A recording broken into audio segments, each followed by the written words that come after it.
been in charge of the Vice Chancellor for a few months as well. An eminent academician, man specializes in the field of poverty and rural development, as well as human development. With over 22 years of experience, ma'am has authored many publications of national and international repute. Ma'am, we welcome you to chair this session. Chairperson, Vice Chairperson Osek, Professor Ashok Kumar Mahapatra, former Director of AIMS, Dr. Sanjeev Chandra Hota, retired IS. Before me, esteemed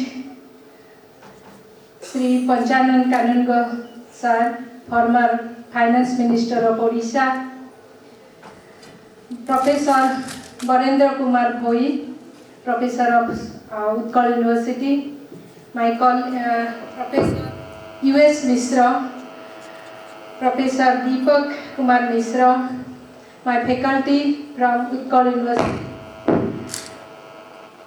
student research scholars, Professor Keshav Das, the President of Odisha Economic Association.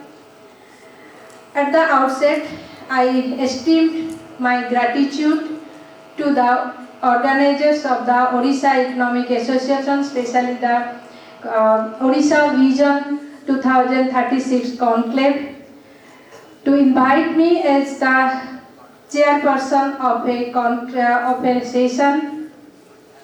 Already 2 sessions are over, in which we have already discussed the past 88 years of Odisha. Of course, past is important for future strategy, but more important what I see, to think for the future and to adopt a strategy so that our dream will be fulfilled. So in that context, we must realize our situation, our challenges, our opportunities. And the important is how we can convert our challenges into opportunities. And in that context, our session is basically to be focused on social sector development. And when we are talking of the social sector development, we have to put more emphasis on the people. Because economy is mainly for the people. Development is for the people. Their choices to be enhanced, their living condition to be improved, their aspirations to be fulfilled.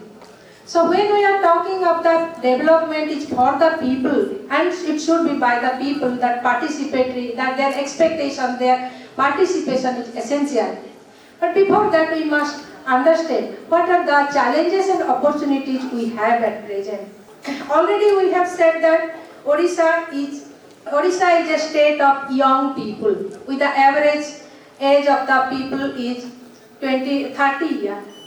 So it gives us a challenge that we have to create employment opportunities, otherwise there will be unemployment and deprivation.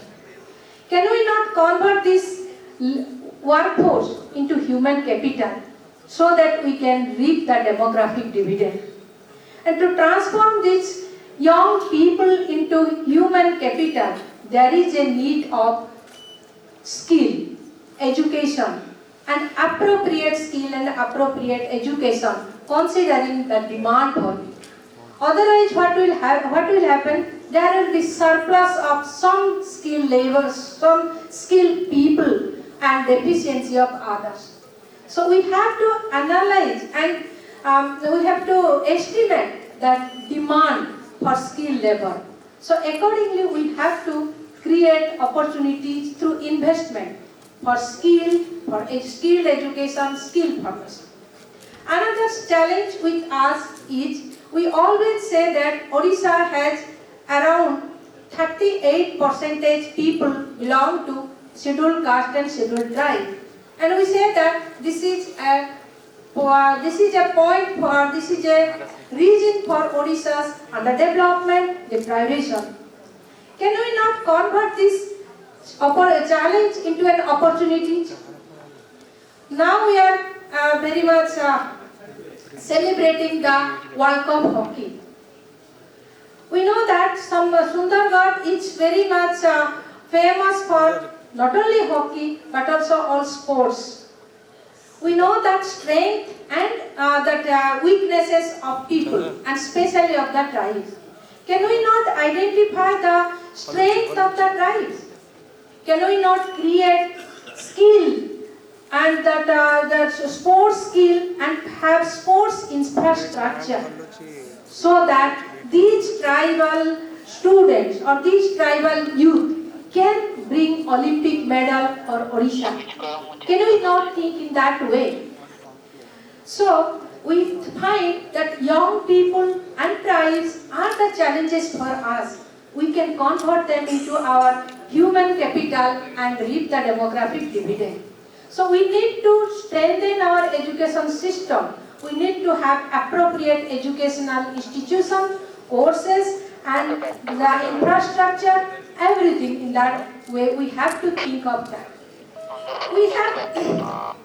When we talk of the health situation in Odisha, in health, Odisha is very much at a low stage. We have high IMR, MMR. So in that way, how we can improve the health condition of the people, health status of the people, irrespective of the region, religion, sex, everybody wants a long and disease-free life. So we need to take care of that. So the thing is that how we can do that. Can we do this through creating world-class hospitals at the center or at the capital city, or we have to create healthcare facilities for the mass to reduce the IMR, to reduce the MMR. We have already created the facilities at the capital city, taking the help of the private sector, and sometimes we are talking of the PPP mode, private-public partnership mode. And we are saying that we will be helping the poor to take the facilities of the world-class hospitals here using the Biju Swasthya Kalyan Yojana card. And some data I have with me that around approximately more than 700 crore amount is to be paid under BSKVY Yojana by the government.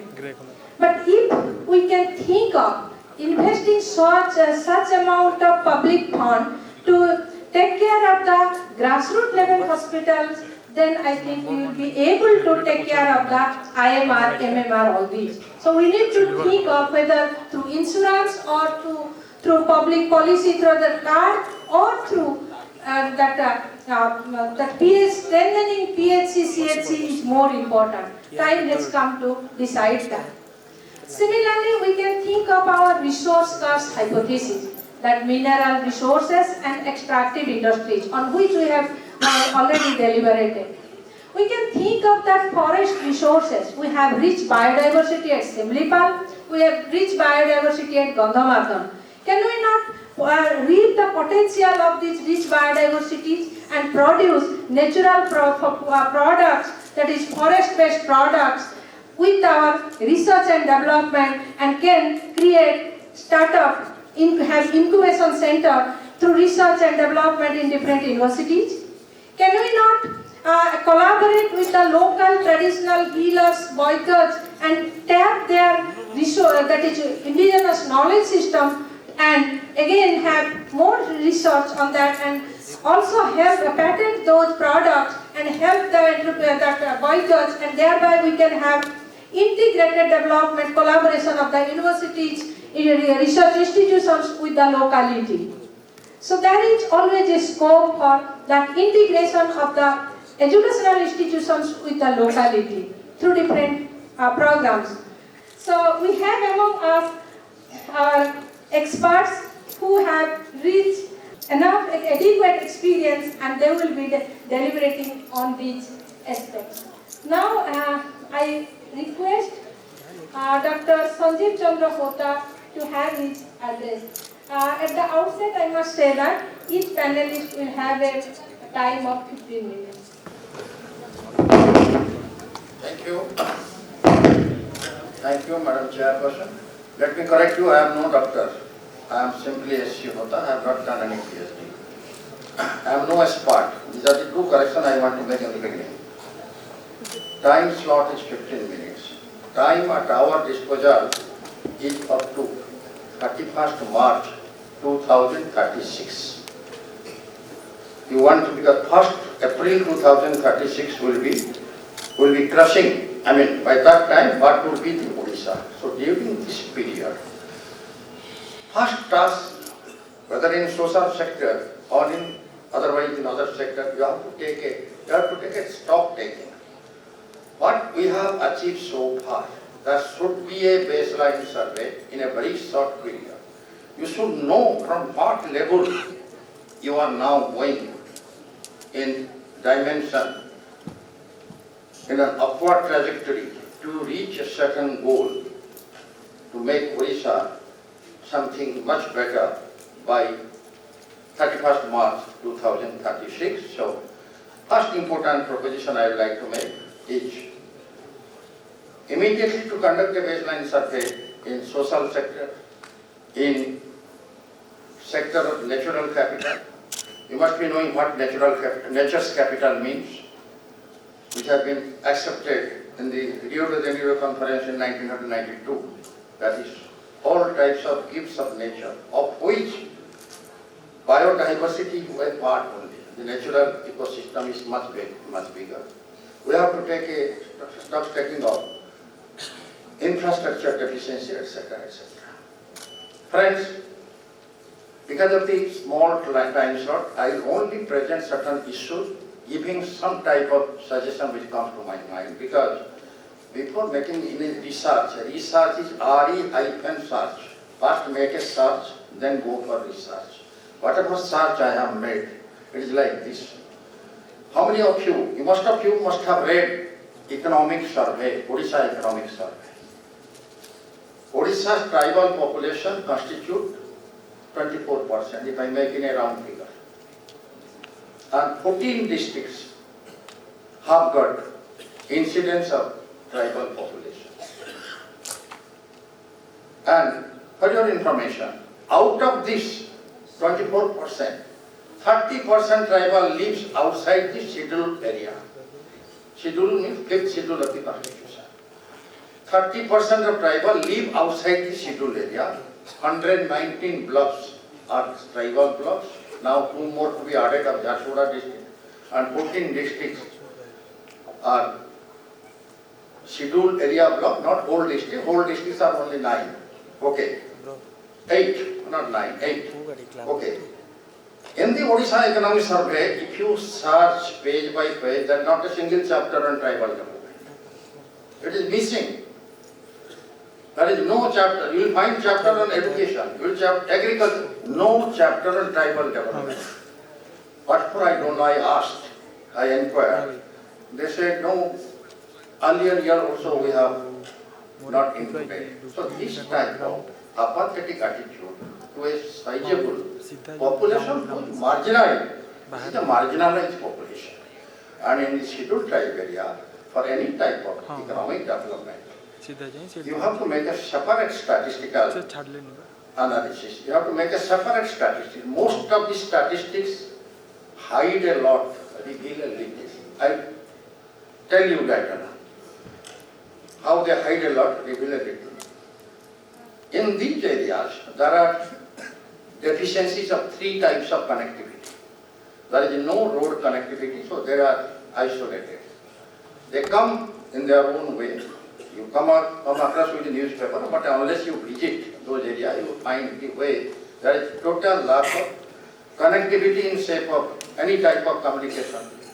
Second, total lack of net connectivity. No question of there is no network. Third type of deficiency connectivity, governance connectivity. In such area, if any type of development is to take place, I will put very strongly and emphatically, the governance shall not be neutral. I will repeat again, for development of scheduled tribe area, government shall not be neutral. It will have a pro-positive bias in favor of the scheduled tribes.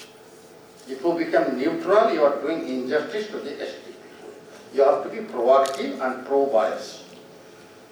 In that area, if I go on discussing many points, time will not permit. Only small thing I will do. The biggest harm which has been done by Government of India very recently, they have amended the Odisha Forest, the Forest Conservation Rule 1922 under the Forest Conservation Act 1980, where it says no permission be called for from the tribals before utilizing natural resources and giving to a third party.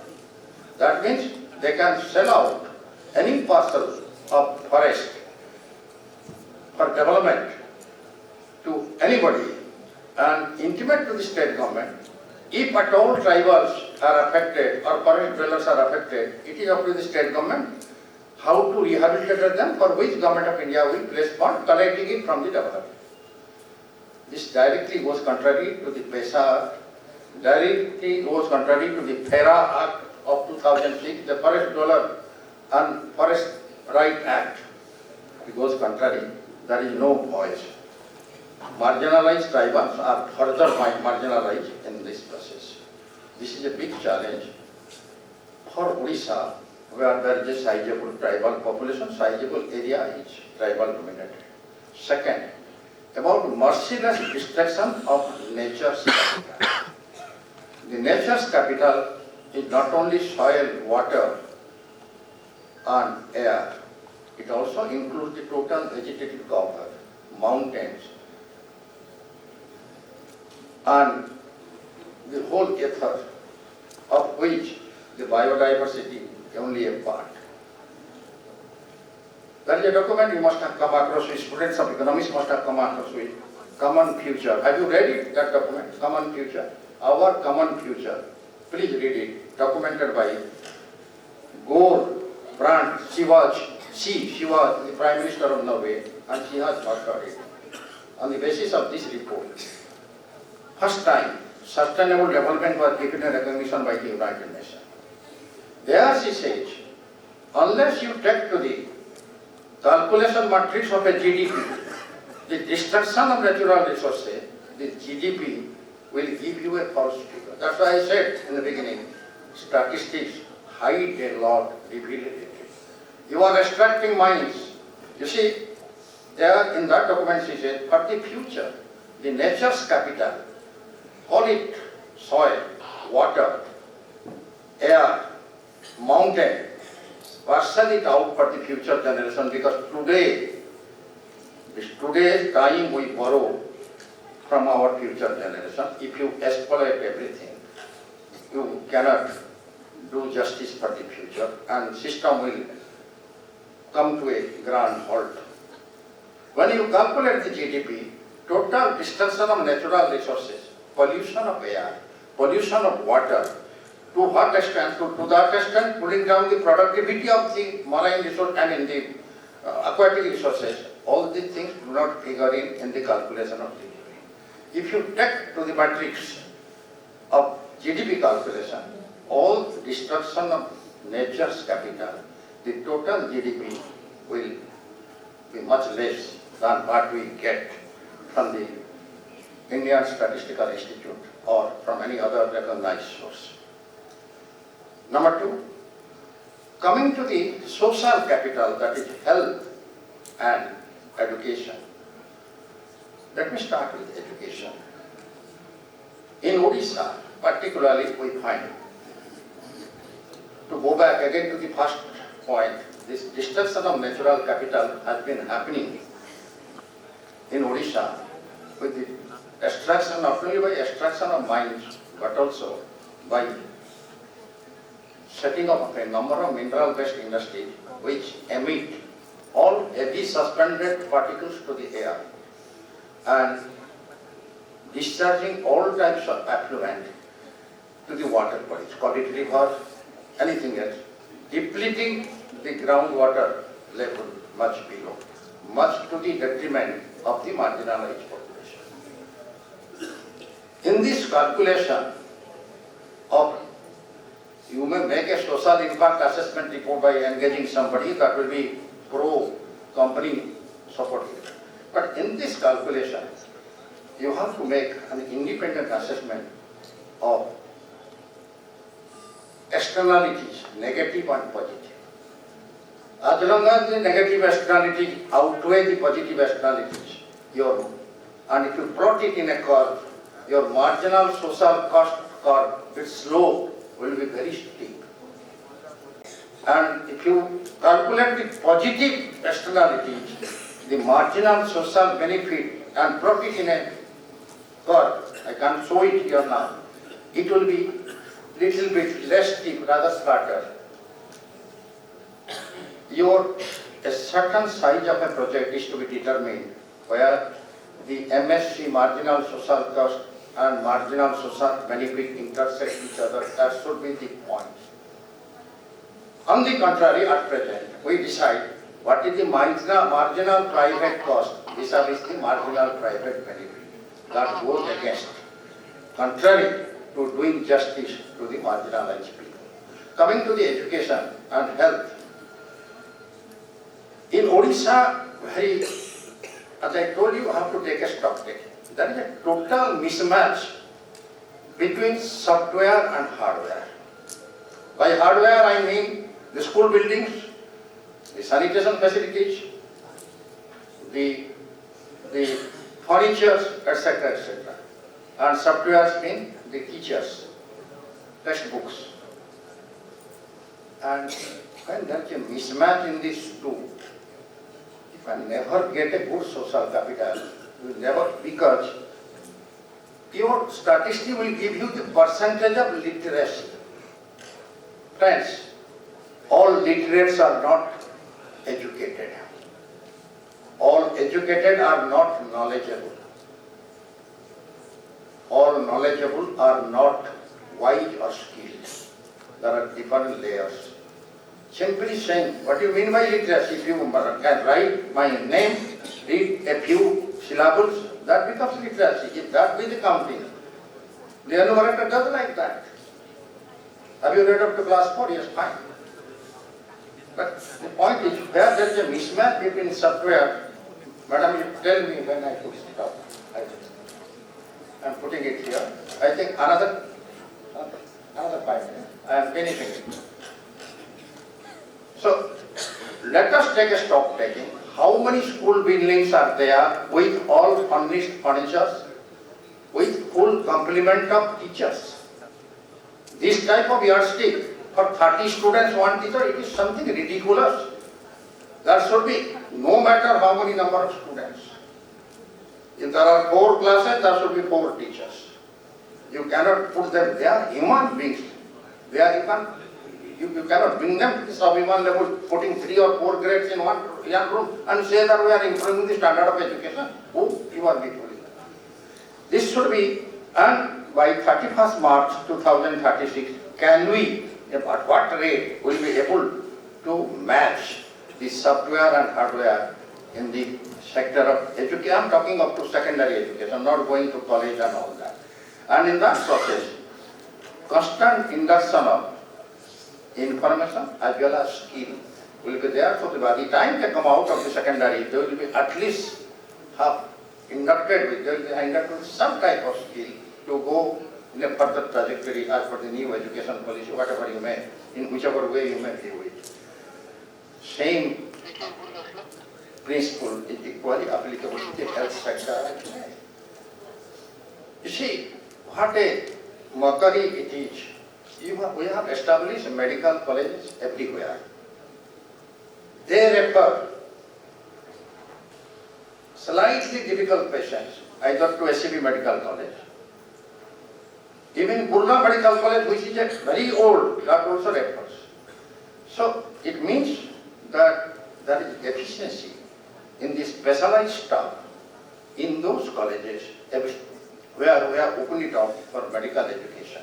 And health sector at the primary level, less said is better. Less said is better. Because I'll end it, madam, maybe encroach upon one more minute, with one personal experience 45 years back when I was collector of Korakot. In Narayanpatna, I had gone to the very interior area By that time, there was a concept called MAC, Medical Aid Center, manned by one doctor, one pharmacist, and one behra or bearer, whatever you may call. Mainly, they will be catering to the needs of the tribal. And one day I reached there around 1 p.m. I found still there are 40 tribals waiting, and the poor doctor, I have yet to see such a sincerity of such a doctor. He is from the postal bank. He was working, provided with water and everything. He quoted a figure which I can't remember. Professor Dr. Mahapatra may better correct. So that our ethics, our dictum says that per day we can examine so many number of patients. That number I am forgetting. Beyond that, if we do, there will be error of judgment. But sir, these another 30 tribals who have come from a distance of, it is very easy for us to make a statement. Tribals are not health conscious. These are all unkind statement for the tribal. They are conscious provided they know there is an opportunity. They were there. Sir, these people have come. If I do not examine them, they will go back cursing me, and they are right. Well, why you are taking so much of time? No, so there is no pharmacist. The bearer, whatever little he knows, he understands my prescription, otherwise I myself prescribe and go and give. This is called mismatch between software and hardware, which still continuing, persisting in all other parts. As a result of which, the type of social capital, any capital in economics yields a return. And you have to impute a price or value to that return. If the capital itself is inadequate, the return will not be up to your satisfaction that you desire. Now again, a stock taking is necessary in the health sector. How much such mismatch is there? Last but not the least, we create capital, but do not bother to maintain them. Former Finance Minister is here. He is well acquainted that maintenance expenditure is shown on the non-plan side. But maintenance expenditure of physical assets should be brought to the plan side, because unless you maintain a physical capital or physical infrastructure, its longevity goes down, its efficiency goes down. Many more things could be spoken. Time is very short. Don't want to encroach upon two other great experts, and which I'd like to hear from them also. I conclude. I am grateful to the Odisha Economic Association for giving me a chance to share some of my ideas with you. Thank you. Thank you, Sri Sanjeev Hota sir. Right, you have emphasized on the importance of capital, both social and natural capital, and survey of natural capital will help us to estimate the green GDP, and also you emphasized on the deficiency or mismatch between software and hardware in education. Nature, that is natural capital, what we can say, so that we can estimate the environment adjusted green GDP. Thank you, sir. Now I request Professor Ashok Kumar Das to give his address. Good afternoon, all of you, Madam Chairperson, the eminent speakers in this session. So I am, of course, extremely thankful to Odisha Economic Association for calling me to speak here. I am not very sure what I am going to speak is related to what kind of economics. But as so many speakers have said, samaste koichanti, human capital is a long-term economic activity. So I would probably talk to all of you about the problems that I have seen from a closer distance in the sector of higher education. I am not going to talk to you about school education. That is because that is something I have not seen first hand from a closer distance. So, ମୁଁ ଏପଟକୁ ଟିକେ ପଳେଇ ଆସୁଛି କାହିଁକିନା ମୁଁ ସେ ଆପଣଙ୍କ ଯେଉଁ ପିଢ଼ାଟା ରଖିଛନ୍ତି ତା ଉପରେ ଠିଆ ହେବାକୁ ମୋତେ ଭଲ ଲାଗିଲା. So, what I would like to say is that we know there, of course, the Confucian thought that upon jodi gote human capital build karibe, you plan 100 years. So it is kind of poetic justice that ame ine kathavarta hochu for 2036, 100 years of Odisha being a linguistic state. Kete gude jinish apon jete bele higher education sangere kathavarta karibe, it comes to four, because it is one precursor to your livelihood generation, and that in turn creates your development. So, amor in higher education, I will specifically only because 15 minutes I'll highlight some issues which probably, if the establishment, if the government has a willpower, would be able to do to an extent, at least this is path of reforms or path of progress.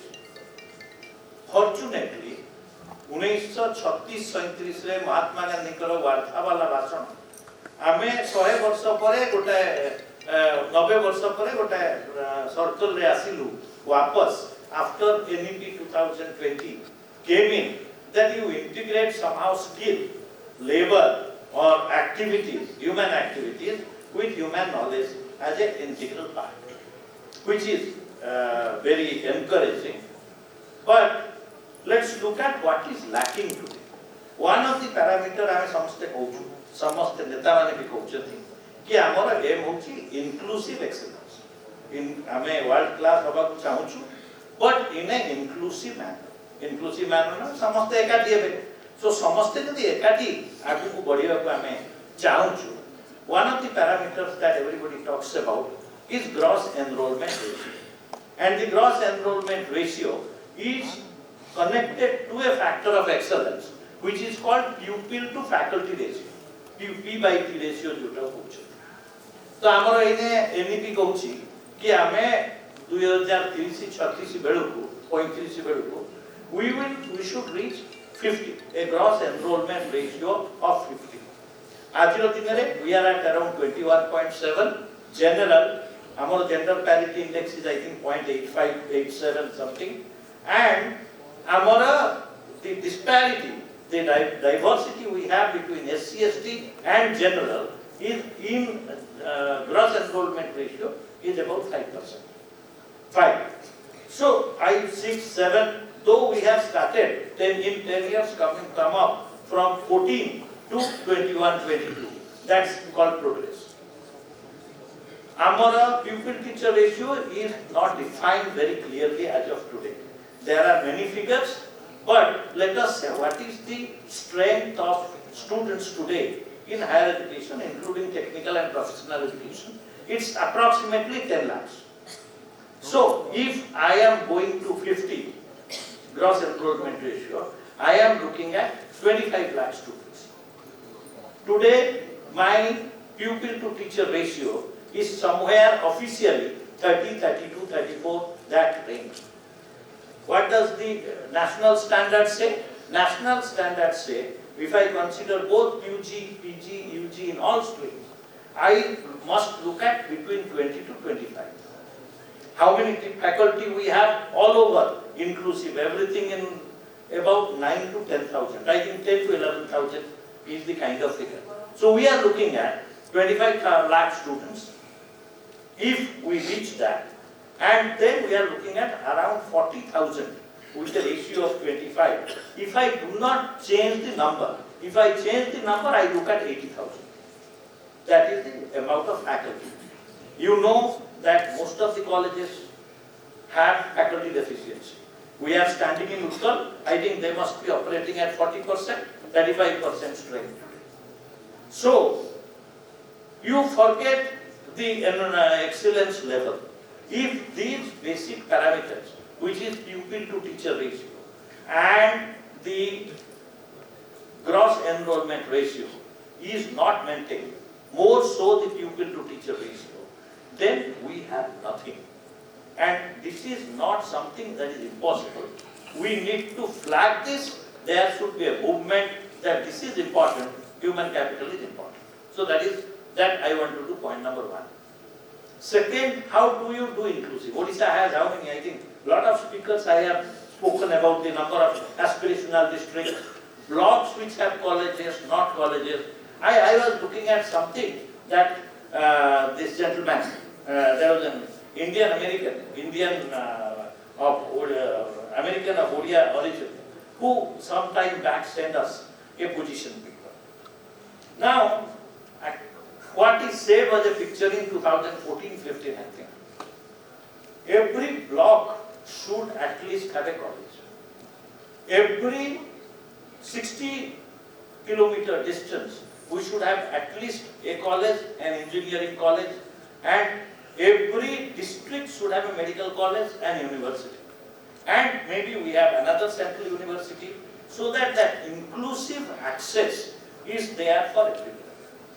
I am going to talk and touch on only when I am talking about inclusive excellence. I am only talking about government intervention. I personally believe that education is one sector that government should take the dominant role. So, we need to increase the number of institutions. We need to increase the mechanism to bring students. Let us see, this 25 lakh students will come where? From where? Today, if you look at people who are in the primary, secondary stream, and including the dropout, this total strength in 12 classes, 10 classes, is approximately 22 million in Odisha. So you reduce that number as this and try to find out how many you have. If you can integrate vocational, if you can integrate polytechnics, if you can integrate ITI, and vocational at a level where a clerk does not check whether he has a matric pass certificate or not. Fortunately, the regulations that UGC, other regulatory organizations are doing post NEP is taking care of all this. So there is a mechanism available. And so if there is a willpower, if there is capital available, there is going to be an outlay possible. Now we come to the next part, which again NEP doesn't touch on, is what right from Kotel Commission we have been hearing, that we need to have 6% of the GDP invested in education. And today it is about 3.5. And higher education actually receives somewhere around 1%, even less than 1%. So let us say I take 6% of GDPs of the state. Let us forget the center right now. Let us focus when we are talking about the state. And the state itself. Now if I look at the state itself, then 2% of the GDPs today is somewhere around 15,000 crores. Today how much we spend in higher education? Technical education and things together maybe about 5,000 crores. So this outlay should come. Coming back to research in higher education, today there is zero expenditure. It is so negligible by DST that you can forget it. The research is the prescription that NEP does is 1%. 0.7 to 1%. You come back to that, it is 7,200 crores.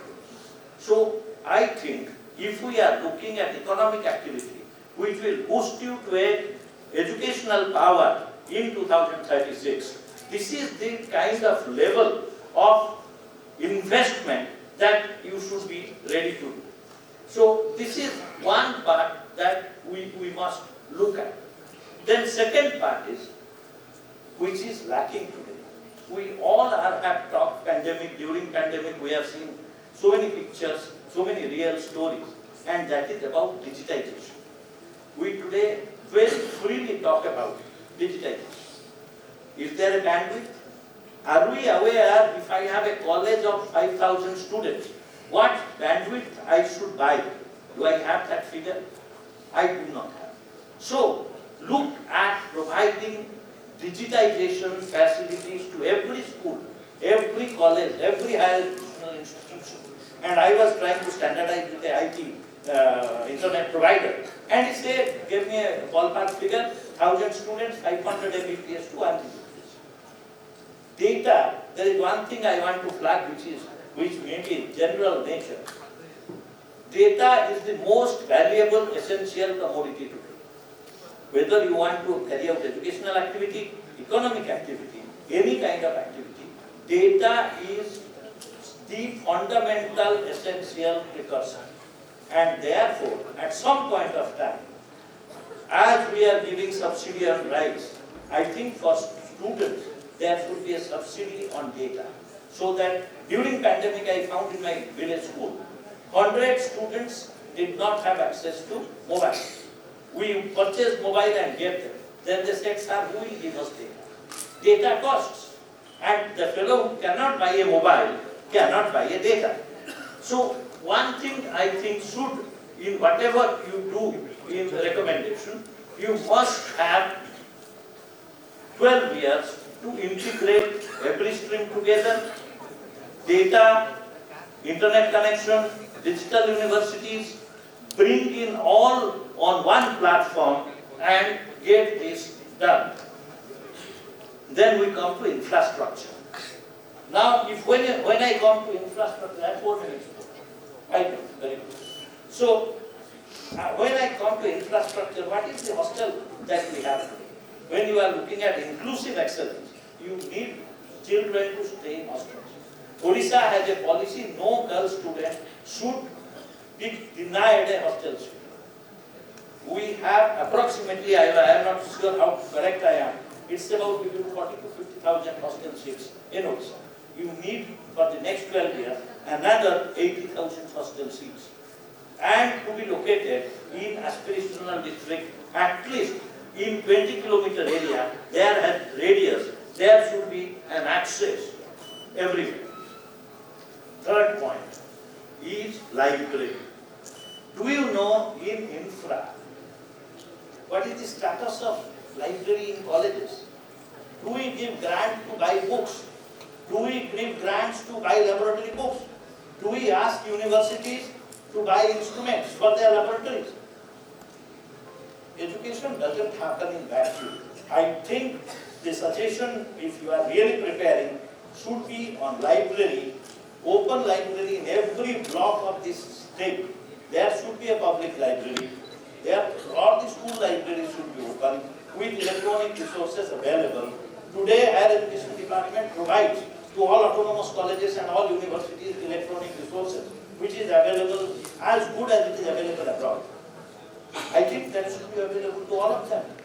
Again, data is a fundamental right. Access to information should become at some point a fundamental right. Laboratory.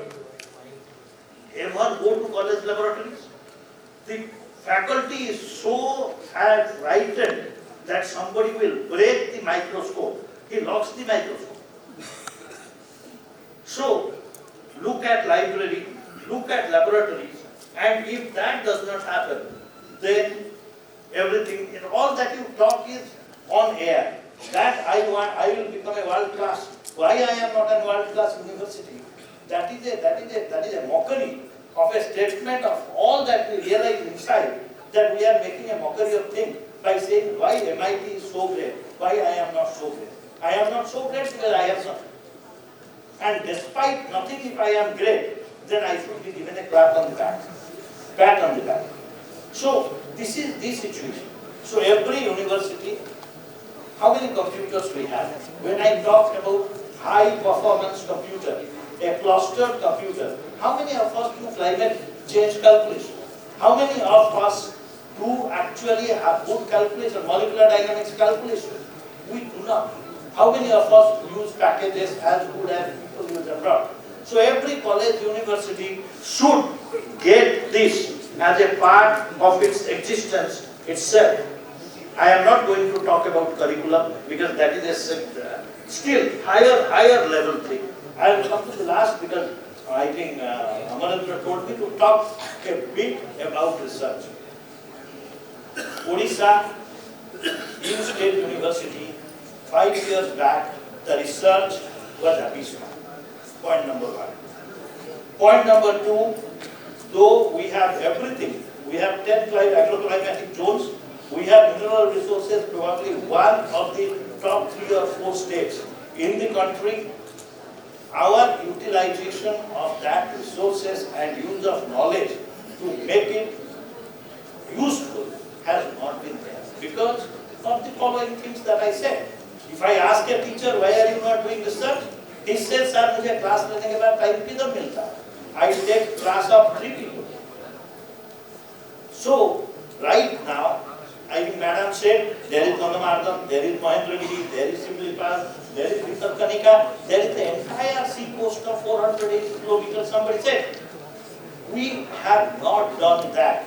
So I would think there should be, we don't have a research policy for the state, research and innovation policy for the state in educational institutions.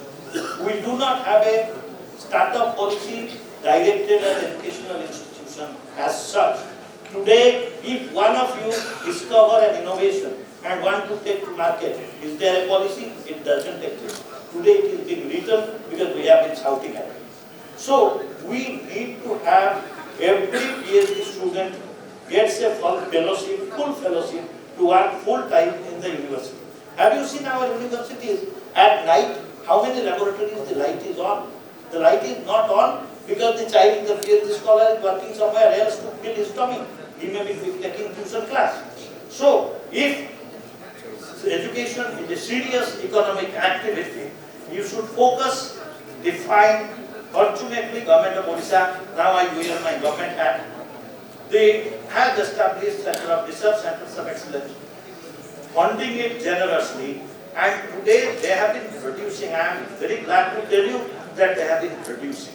In fact, they have been producing in top 10 and top 25 journals of the world. What I would like that now, whether it is science and technology, whether it is higher education, with any department, technical education, focus on these areas by giving an incentivization to the young faculty. He comes, he gets a grant to do research. He gets a 10 lakh, 20 lakh, 30 lakh, whatever you do. And for God's sake, I learned, for God's sake, do not separate science and social science. It has been a long practice in this country, 70 years, that research is done only in science. In fact, Amarendra, when he told me, he told, sir, you talk about science and technology. Mujhe thoda chonka mein, because I have been talking about this. Science and technology is a way of life, and it is a way of, essential way of life for a country which doesn't have large capital, which deals in rupees, not dollars or euros. But it has a human brain, and what science discovers, social science innovations takes it to the people. The example, you have enough examples. Your women's self-help group is an example. Amul Milk Cooperative is an example which I have experienced in my 70-odd years of life, when you used to stand in queue for half a liter of milk, and then the cooperative happened and all of us had plenty of milk. So, social science, what I would suggest at this stage, go for a science, engineering and humanities research board in this state, which funds all faculty in state university at a startup fund, as a seed fund to carry out research. Do not ask like a clerk whether he is delivering 100%. It is a wild statistics that if I invest $100 and if I get $45 back as return on research, that $45 will go to $4,005 in the next 5 years. So I don't never in research, because failure is a learning post in research. And therefore, in higher education, it is time to invest. And there are essential areas which we must invest. Do not expect, like I hear very often, कि इसको पैसा दिया था, क्या दिया? कुछ नहीं दिया. But we have given you knowledge, and which is not a very tangible thing. So, we have patience, and again I go to Confucius. Ki when you plant for a year, you can plant rice. When you plant for 10 years, you plant a tree. Maybe mango will come out in 5 years, 10 years. But when you want to develop good human research, you plant for 100 years. And that is the policy you take. We still have 12 years. We still have a foundation, and let us build on this. On first these essential areas, and then take a leap, like Lord Hanuman leaped on the ocean, but only after building the foundation. Or like anybody else, will fall in the ocean and perish. Thank you very much. Thank you, sir, for your emphasis on the strong willpower of the government and government intervention is essential. Government intervention is essential for social sector development and especially on education. Yes, we need for having an inclusive education, we have to create infrastructure, starting from the hostel to laboratory to library, and emphasis on research. And for emphasis on education and human capital, we need to plan for 100 years. Thank you, sir. Now I request Professor Ashok to deliver his address. Madam Chairman, all the panelists, esteemed audience and students. I think health is always basic. You can see here, I am the last person of the day. So health has never been a priority for anybody, neither the individual, nor the society, nor the by government, nor by educator. So health is less said and less talked about. But if you think God is kind to us, when Mahatma Gandhi was born, 1869, the longevity of India was 28 years. What we did or did not, at independence is 32 years. Today is 72 years. So we cannot tell human beings in the India or world are not surviving longer. The question is that, is the length of life is the indication of health statistics? Are you healthy? Are you happy? Are you sound? So what is the purpose of life? Rugna, medicine, very sad. If you survive 70 years, you will take 10 to 12 medicine. 2 for diabetes, 2 for blood pressure, 1 for sleep, 2 for prostate, 2 vitamins and 1 calcium. Not joke. Come to my OPD, see 20 patients, 60 years above, 70 years above, 80 years. And if you are 80, you will be 15, not 10. 10 is not good enough. 15 medicine. So what I am talking about? We are living longer, but we are living with diabetes, blood pressure, sleep problem, joint problem, chronic or respiratory obstructive disease. So, longer you live, more is the problem. What does it mean? That means, as the people become aging population of the society, you require to spend more and more in healthcare. Has it happened? Has it happened in India? Has any of us have budget for our health? Be honest to yourself. Do you plan, if I have 30 lakhs of my budget income in a year, how much I can spend for my health? Have you got it? None of us have got it. You have seen how the pandemic has done it. And our finance minister said they will give 35,000 crores for the pandemic. But 35,000 crores? The vaccine was developed by the private. Vaccine was sold by the private. And then all these statistics doesn't help the people. Because in Odisha at least, Odisha government did not make pandemic beds. It is some hospital which made 500 beds and Kim hospital with 500 beds. They are only providing the money for the beds.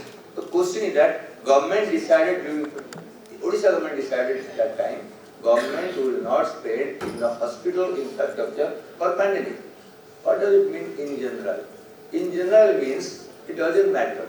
It really doesn't matter. So what we are suffering today? Our length of life is more of suffering with diabetes, which is 25%, blood pressure, which is 25%, 30% are overweight, and if you are not very healthy or not having good income, you will have 15% malnourished. So the scenario is across. When I see a newborn baby come with brain problem, I see same thing. If you go to school, I have gone to the school and done the school health program. Believe or not, before 18 years, about 15% have diabetes and they don't know blood sugar is high. To that age. Age-related blood sugar is high at 15 years of age. Blood pressure is more than 110 for a child of 15 years. I don't accept it. I can accept 120 blood pressure for a 60 years man, not about a 15 years boy. The question is that what we are going to land in 10 years time. More longevity, more disease, more expenditure of the pocket, out of pocket expenditure. If you look at the health budget over last 75 years, has it increased significantly? You know, health and education doesn't get priority. If you go to Gulf countries, most of the Gulf countries like Dubai, UAE, Oman spent 20% of GDP for health. How much we spend? We are spending 0.5 to 0.7%. It has gone to 1.5 to 2%, out of which 50% or 40% by government, another 60% private. So it indirectly means that we do not spend enough for the health budget. First thing. Second thing, infrastructures. If you look at first medical college in India, 1835, very quickly from 1835 to 1900, there were 7 medical colleges. You can say 60 years time, 7 medical colleges, good enough, British time. From 1900 to 1947, how many medical colleges? Around 60 medical colleges. Today we have got 900 medical colleges, yet we are deficient by doctors. Why? If you look at the need of this country, we need somewhere 18 lakh doctors. If the doctor-patient ratio, population-doctor ratio, population-bed ratio, ICU and ordinary bed ratio, India is the lowest 10 in the world. The number of countries which are below India is Ethiopia, Congo, Afghanistan. The most unfortunate countries are below India in the list. But fortunately, unfortunately, our longevity has gone up, our infant mortality to some extent come down, our hunger rate has gone down. If you look at the millennium goal of 2000, first thing that, the first point UNO say that in 2000, nobody should sleep empty stomach. Have you have a hunger index of 0 in India? If you have not hunger index 0, how the nutrition maintained? If the nutrition is maintained, how are you healthy? So first thing is that either if you have a lot of money, you are over nutrition, overweight, diabetes, blood pressure, arthritis, kidney problem. If you are under malnourished, you will have anemia, diseases, heart attack, many things related to low hemoglobin and low protein. So we are sandwiched between a very 30% of people who are below poverty line or maybe very poor nutrition, so they have all malnourished. 30% people are very healthy, they are overweight, their BMI is high, they have diabetes. At age of 25, people are diabetic. I saw couple coming, they earn 10 lakhs a month, wife and husband. Both of them are at age of 28, blood pressure, diabetes, overweight, sleep problem, joint problem, because they are 100 kg weight. So our education has not given us ingredient to maintain a good health and a balanced diet. Today we can claim that everybody can have at least 2 square meals if you are telling dal, roti and sabji, but that may not give you proper nutrition. Proper calorie, protein, nutrition is necessary for body's function. That's most importantly kidney, brain and heart. If the brain doesn't function, kidney doesn't function and the heart doesn't function, they are not going to have a normal human being. Every day I see people, children malnourished or overnourished. Can anybody say what is the percentage people are normal nourished, normal health? At 70 years, 12%, at 80 years, 0%. So if you survive at 70 years, you will take medicine, 10 medicine. If you survive 80 years, you will take 15 medicine. So most of your budget or pension will go in your medical expenditure. One of our chief secretaries, driver came to me. I said, can you sir write a prescription for AIMS? I can get free medicine. So I said, what? He said, I get 12,000 and then spend 15,000 for my medicine. A driver of an ex-chief secretary get 12,000 a driver and spend 15,000 for the medicine. This is the health we are talking about. So what you are lacking? You are lacking normal nutrition, normal sleep and work ratio, normal relaxation, normal physical exercise. We are either overweight or underweight. We would like our students, our society will have normal diet, normal sleep. How many? I'm not talking about sleep. Sleep you talk about, how many have a good sleep? How many can have fortunate life to sleep 8 hours, good sound sleep? If a person can sleep at 10 o'clock night and get a 6 o'clock, he is the most lucky person in this world. He has eaten food or not, I don't know. But if he can sleep 8 hours. Question is, that we have not normal nutrition, normal exercise, normal sleep, yet you want to be healthy. How can you be healthy? So now, nutrition is not the only cause of health. Pandemic came, whether you were well nourished or not, doesn't matter. I had three attack of COVID. So it doesn't differentiate rich or poor, healthy or unhealthy, big or small. Pandemic affected everybody. Then doctors.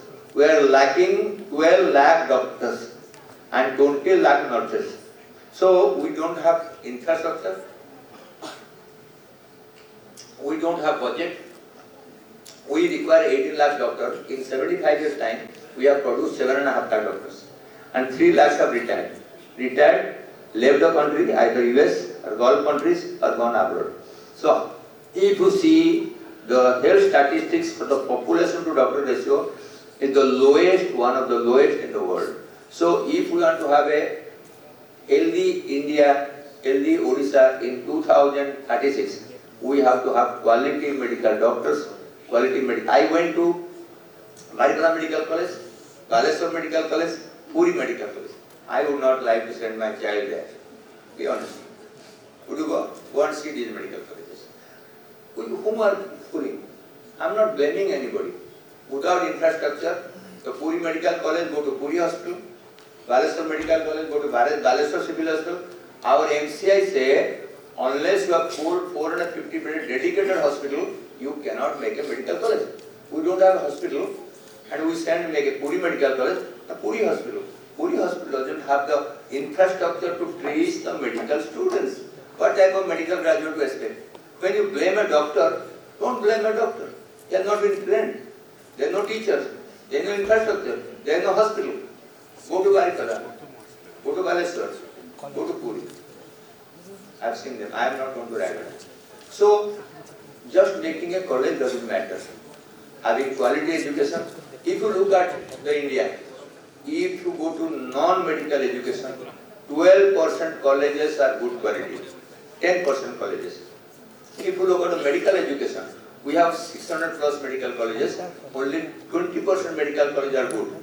So if you 600, take 20 to about 120, 130 medical colleges are good. The rest 500, 400 plus medical colleges are not worth. You can give money and buy a seat. Give me 1 crore, next year I can give a medical seat. I promise you get a medical seat. So question is, this is the medical education you want? If the state doesn't spend money, the people do not spend for the health, the nutrition is not looked after, how do you have a good health? So we have no infrastructure, we never got bother for a healthy food, and we have no exercise and all this. So to have a healthy society by 2036, it can only go down. If you ask me a very simple question, am I going to live longer than what I am surviving today? Today the female survives for 71 years, male longevity is 69 years. I am sure that by 2036, the female will survive for 75 years of 5 years of extra life will add. But what type of life? You will have 20 minutes. How many female at 75 years will have no blood pressure, no diabetes, no arthritis, no asthma, no sleep problem? Nothing. Then what if you have no income, how are you going to maintain it? If you are a retired person, you are a government servant, getting pension, it's okay, you are lucky. But what about people, those are 65 years, no income, they have to spend money for their health. That is what the government doesn't understand. Go to Sakyogopal Hospital. It is created 100 years back. I am from Puri. Go to Puri Hospital, where the medical student being taught. Will you go and get treated at Puri Civil Hospital? If you do not want to go and get treated at Puri Hospital, why you want your child to be trained there from doctor? And if your son and grandson goes for training at Puri Hospital, whatever doctor is good there. I consider Barampur Medical, Cuttack Medical College are very good. I consider Cuttack, Barampur. I graduated from Barampur. My teachers are very good. Sukumar Das. All these top teachers are there. But today we have lack of teachers, lack of infrastructure, there is no maintenance, there is no budget, there is no good doctors. So I do not think our health is going to look up very well in 2036. I will only say we will live longer with a lot of tablets in our pocket. Have a lot of tablets. Tablet with long survival is possible, not healthy life. If that is the purpose of life, to live longer, I can thank God that we are going to live longer. I am sure all of us will live at least 80 years by 2036, but we will have 10 to 15 medicines. Just go to the home and think how many medicine you take. Sir, all this. I am not naming anybody. Go home and find out. So I will think living is not important, healthy living is important, nutrition is important, rest is important, sleep important, and also proper treatment is important. If you do not have infrastructure, you do not get good health, good treatment. All cannot go to Kottam Medical College, AIMS. Delhi AIMS brain tumor has 2 years waiting list. 2 years. Will you survive? Arun Nisar telephoned me, I is retired. Can you talk to one of the neurologists? I can get a bed in AIMS. When I was a student, the neurosurgery waiting list was 1 month, and there are 35 beds. When I became assistant professor, neurosurgery had 100 beds. We had 6 months waiting list. When I became professor, we had 250 beds and had 4 years waiting list. So the increasing infrastructure in a place is not going to help, because all Bihar, Odisha, serious complicated case go to Delhi. All India Institute also substitute for everybody. We have created AIMS, Bhubaneswar. I work there, but all the beds are not functional. All the facilities are not created. So I have fought with the government, do not create AIMS. Please, I fought with 3 ministers telling, do not spend money for AIMS. Each AIMS costs between 1500 crores to 2000 crores. In that 2000 crores, you can create 2000 super specialty beds. If a Puri hospital has 100 super specialty beds and 13 or 14 bed district hospital have 100 super special beds, they will do very good job than having one AIMS for 2000 crores. It is foolishness to create AIMS. Just having few doctors, good quality doctors, is not going to help you. So I think I'll stop here. You are going to have a long life, but unhealthy life. Thank you very much. Thank you, sir. Rightfully, you have said that there is certainty that we will be buying more medicine if we live longer, and there is no concern for health by us as well as by the government, because there is uncertainty of illness which we feel, and the government is not taking care of that. Unless and until our investment is properly made on healthcare, we will definitely face the problem in 2036. Thank you, sir. So on behalf of Odisha Economic Association, I thank all the panelists for their deliberation and discussion. I also thank all the audience and the organizers who have given me the chance to be a part of this session. Thank you all. Thank you all the panelists. Indeed, this was a very broad perspective on the different sectors and how we are going to achieve an integrated sustainability, be it in terms of economy, environment or health.